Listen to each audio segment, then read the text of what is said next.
ప్రోక్రాస్టినేషన్‌ని overcome చేయాలనుకుంటున్నారా? అయితే ఈ వీడియో ఎండ్ వరకు చూసేయండి.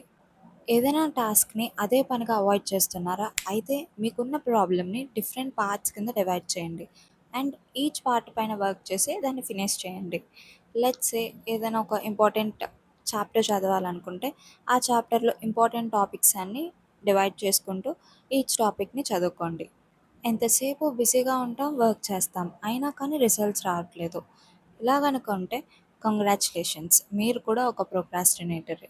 లో ప్రయారిటీ టాస్క్ పైన పనిచేస్తే రిజల్ట్స్ అనేవి ఎలా వస్తాయి? సో, ఫస్ట్ మీ టాస్క్‌ని ప్రయారిటీ వైస్ డివైడ్ చేసుకోండి. ఎలా డివైడ్ చేసుకోవాలో తెలియకపోతే ఐజెన్‌హోవర్ మ్యాట్రిక్స్ యూజ్ చేయండి. అంటే ఏంటో తెలియకపోతే ఈ వీడియో చూసేయండి. వన్స్ డివైడ్ చేసుకున్న తర్వాత మీ హై ప్రయారిటీ టాస్క్ పైన మీరు వర్క్ చేయండి. డెడ్లైన్స్ దగ్గరకు వచ్చేంత వరకు మేము అసలు వర్కే స్టార్ట్ చేయం. ఇలా గనుక ఉంటే ఆర్టిఫిషియల్ డెడ్లైన్స్ అనేవి సెట్ చేసుకోండి. ఉన్న వర్క్ని డిఫరెంట్ బ్లాక్స్ కింద డివైడ్ చేసుకోండి. ఈచ్ బ్లాక్కి ఒక స్పెసిఫిక్ ఆర్టిఫిషియల్ డెడ్లైన్ అనేది పెట్టుకోండి.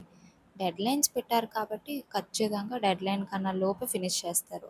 ఇప్పుడు మనం మాట్లాడుకునేది ది నంబర్ వన్ ప్రోక్రాస్టినేటర్స్ గురించి. వాళ్ళే ది ఓవర్ థింకర్స్.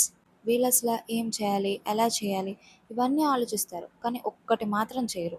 అదే వర్క్ స్టార్ట్ చేయడం. ఈ సిట్యువేషన్ని ఓవర్కమ్ చేయడానికి 5 మినిట్ రూల్ అనేది ఫాలో అవ్వండి. ఏదైనా ఒక టాస్క్ జస్ట్ 5 మినిట్స్ మాత్రమే చేస్తా అని అనుకోండి.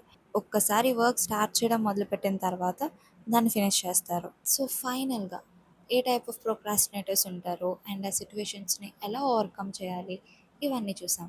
సో నాకు కామెంట్స్‌లో చెప్పండి, మీరు ఏ టైప్ ఆఫ్ ప్రోక్రాస్టినేటర్ అని. Thank you for watching.